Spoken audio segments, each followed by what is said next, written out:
हरिओम प्रिय दर्शकों, यदि आपकी वृश्चिक राशि या वृश्चिक लग्न है तो इस वीडियो को पूरे ध्यान से देखिएगा, समझिएगा, क्योंकि ये वीडियो बहुत विशेष है।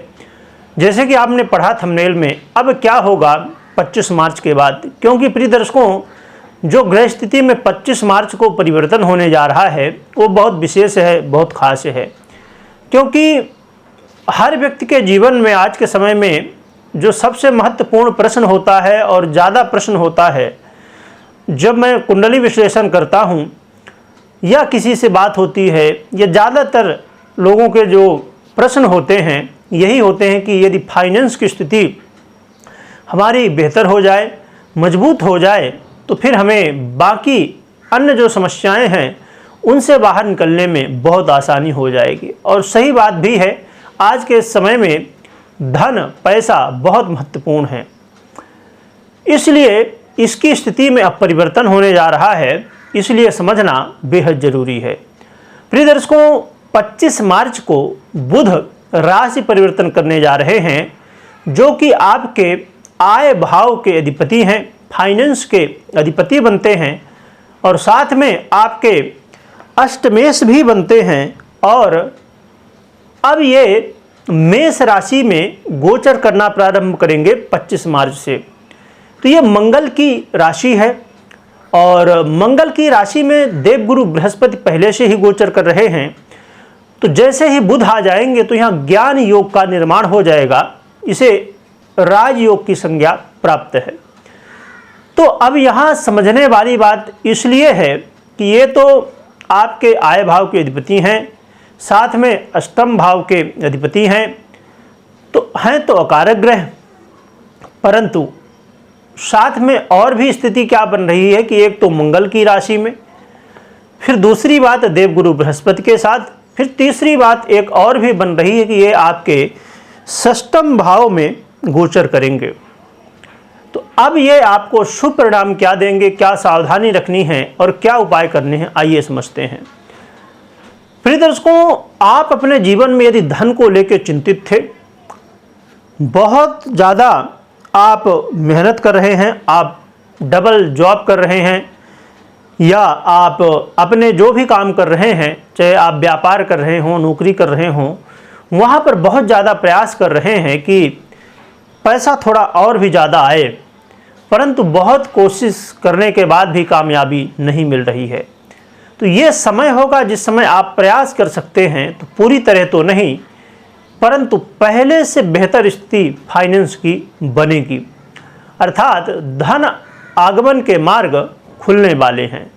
साथ में एक और महत्वपूर्ण बात है, क्योंकि ये इच्छाओं का भाव है, तो इच्छाएं आपकी पूरी होंगी। अब इच्छाओं के रूप में अब आपकी क्या इच्छा थी, क्या कामना थी, आपके क्या ड्रीम थे, वो पूरे होंगे। संभव है कि आपका ये ड्रीम रहा हो कि मैं ये काम कर रहा हूँ, तो ये काम मेरा हो नहीं पा रहा है, परंतु ये काम यदि हो जाए तो सब कुछ अच्छा हो जाए। तो ये आपका ड्रीम यदि है तो संभव है कि ये पूरा हो जाए। इस समय बड़े भाई का सहयोग मिलेगा, और आपके जीवन में यदि आप कर्ज को लेके बहुत ज़्यादा परेशान थे, कर्ज को लेके बहुत ज़्यादा चिंतित थे, तो इस समय कर्ज से मुक्ति के लिए आप प्रयास कर सकते हैं, तो जिससे रास्ते मिल जाएंगे। वो अलग बात है, क्योंकि कर्ज यदि है, ज़्यादा कर्ज है, तो ऐसा नहीं कि बस 25 तारीख को बुध राशि परिवर्तन करेंगे और 25 तारीख को आपका जितना भी कर्ज है उतना पैसे की बारिश हो जाएगी और ख़त्म हो जाएगा। ऐसा कुछ होने वाला नहीं है। आपको मार्ग मिलेंगे, आपको कुछ न कुछ तरीका मिलेगा कि जिससे आप समझ पाएंगे कि हाँ, मैं अपना ये जो कर्ज है इसे कैसे ख़त्म कर सकता हूँ। क्योंकि बुध और गुरु ये ज्ञान योग का निर्माण कर रहे हैं। एक ग्रह बुद्धि का अधिपति है, तो दूसरा ग्रह ज्ञान का अधिपति है, तो तीसरा ग्रह ऊर्जा का अधिपति है। तो जब ज्ञान भी है, ऊर्जा भी है और बुद्धि भी है, जब तीनों हैं, तो फिर कर्ज से मुक्ति के लिए तो आप प्रयास कर ही सकते हैं। परंतु यहाँ पर ये कुछ लाभ थे जो कि आपको बुध महाराज देंगे, परंतु अब सावधानियां बेहद जरूरी हैं, क्योंकि बुध आपके लिए कारक ग्रह नहीं माने जाते हैं, और जो परिस्थितियां हैं ग्रह की बुध की वो मैं आपको बता चुका हूं। कि एक तो अकारक, दूसरा शत्रु राशि पर, तीसरा शत्रु के साथ, और चौथी बात षष्ठम भाव में। तो प्रिय दर्शकों, सावधानियों को बेहद महत्वपूर्ण है, उनको बहुत अच्छे से सुनिएगा, समझिएगा।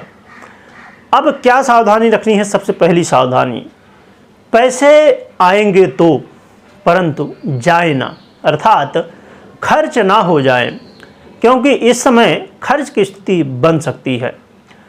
और प्रिय दर्शकों, यात्रा करते समय सावधानी बरतिएगा।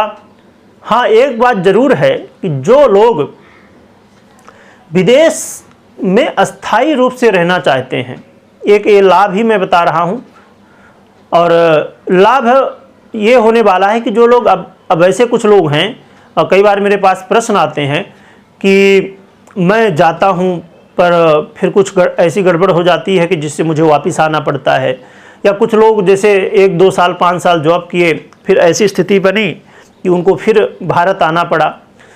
तो ऐसी स्थितियाँ मतलब विदेश आना जाना रहता है, अस्थायी रूप से निवास नहीं मिल पाता है। तो ऐसे लोगों के समय अस्थायी रूप से निवास मिलेगा, परंतु वीडियो को पूरा सुनिएगा, तब क्लियर हो पाएगा। तो प्रिय दर्शकों, जैसे मैंने बताया कि विदेश यात्रा का मौका मिलेगा, परंतु यहाँ पर सावधानी रखना है यात्रा करते समय। और पैसे का देन लेन बिल्कुल नहीं करना, ना कर्ज लेना है ना देना है। साथ में अपने स्वास्थ्य का बहुत विशेष रूप से ध्यान रखना है। अपने जो है तो खान पान में, और साथ में गले से संबंधित कोई समस्या ना हो जाए, और साथ में पेट जन तकलीफें ना हो जाएं, इस बात का भी विशेष रूप से ध्यान रखिएगा, क्योंकि यदि पेट गड़बड़ हुआ तो उससे फिर बहुत सारी बीमारियां पैदा होती हैं। और प्रिय दर्शकों, साथ में आपको किसी से वाद विवाद नहीं करना है। उसके लिए सबसे महत्वपूर्ण बात क्या है कि आप अपने वाणी में संयम रखने, बोलने से पहले, कुछ भी बोलने से पहले बहुत सोच समझ के बोलें। अब ठीक है, सामने वाला यदि कुछ बोल भी दिया, हमने सुन लिया, बस अब वो हमारे गोली तो नहीं है कि हमारे लग रही है भाई, तो रोकना पड़ेगा। सामने वाला बोल रहा है, बोलने दो भाई, उसके मन की थोड़ी तसल्ली हो जाए, उसके अंदर जो भरा है वो निकल जाएगा, तो वो भी चुप हो जाएगा। और यदि आप जवाब देना शुरू करोगे तो फिर शत्रुता होगी, इससे वाद विवाद बढ़ेगा और नुकसान होने वाला है। तो इसलिए इस कान से सुन के इस कान से निकाल देना सबसे अच्छी बात है। तो इन बातों का ध्यान रखिएगा। और अब हम प्रिय दर्शकों उपाय की बात कर लेते हैं। तो भगवान शिव की आराधना करना आपके लिए कल्याणदायक रहेगा, और साथ में आप भगवान शिव का आराधना करेंगे, उसमें अभिषेक जरूर करें। भगवान शिव को अभिषेक बहुत ज़्यादा प्रिय है, और महामृत्युंजय का आप जब भी समय कर सकते हैं, इससे आपके स्वास्थ्य के लिए लाभदायक होगा। और भी जो अन्य समस्याएं हैं उन्हें भी दूर करने के लिए ये आपके लिए बहुत अच्छे से। अब यहाँ पर एक महत्वपूर्ण जरूर बात ध्यान में रखिएगा कि आप भगवान शिव की आराधना कर रहे हैं। अब कुछ लोग कहेंगे कि मैं हनुमान जी की आराधना कर रहा हूँ ढैया के हिसाब से। तो यदि हनुमान जी की आराधना कर रहे हैं तो उनकी भी करेंगे तो भी चलेगा, क्योंकि हनुमान जी और शिव जी एक ही हैं। तो यदि ऐसी कोई समस्या है, वैसे तो समस्या नहीं होनी चाहिए, क्योंकि भगवान की आराधना ही करना, जितना करेंगे उतना ही अच्छा है। परंतु यदि आप हनुमान जी की भी आराधना कर रहे हैं तो इससे भी आपको काफ़ी ज़्यादा सहयोग मिलेगा और अच्छी स्थितियाँ बनेंगी। कमेंट में प्रिय दर्शकों ओम नमः शिवाय लिखिएगा, और लिखने के साथ बोलिएगा भी। देखिए, बोलने में कुछ नहीं जाता, मैं लिखवाता हमेशा इसलिए हूँ क्योंकि बाद में समय ना मिले या मिले कुछ भरोसा नहीं, हर व्यक्ति आज के समय में व्यस्त है। तो आप जब लिख रहे होंगे तो लिखते समय ओम नमः शिवाय, ओम नमः शिवाय, ओम नमः शिवाय, ओम नमः शिवाय बोलते जाइए। तो यही समय होगा जिस समय आप बोल लेंगे तो थोड़ा तो भगवान का स्मरण हो ही जाएगा ना। तो ये करिएगा, और वीडियो को हर व्यक्ति तक शेयर करिएगा, क्योंकि ये बुध का परिवर्तन जैसे मैंने बताया कि छोटे समय के लिए होता है, परंतु बहुत महत्वपूर्ण, क्योंकि ये बुद्धि के अधिपति हैं, और यदि हमारी बुद्धि काम सही ढंग से ना करे तब तो सभी गड़बड़ हो जाना है। तो इसलिए हर व्यक्ति तक शेयर जरूर करिएगा, जिससे लोगों को सावधानियां मालूम पड़ सके। और जो लोग पहले भाग जाते हैं और आज यदि गलती से अभी तक देख रहे हों, तो मैं ये कहूँगा कि हमेशा पूरा वीडियो देखा करिए, क्योंकि अब कुछ लोग अच्छा सुन के जाते हैं पर होता नहीं फिर, क्योंकि सावधानियों को ध्यान नहीं रखते। तो इसलिए फिर लगता है कि अरे मैंने जो वीडियो में सुना तो ऐसा कुछ हुआ नहीं है। इसलिए शेयर करिएगा लोगों को तक ज़रूर। वीडियो देखने के लिए बहुत बहुत धन्यवाद।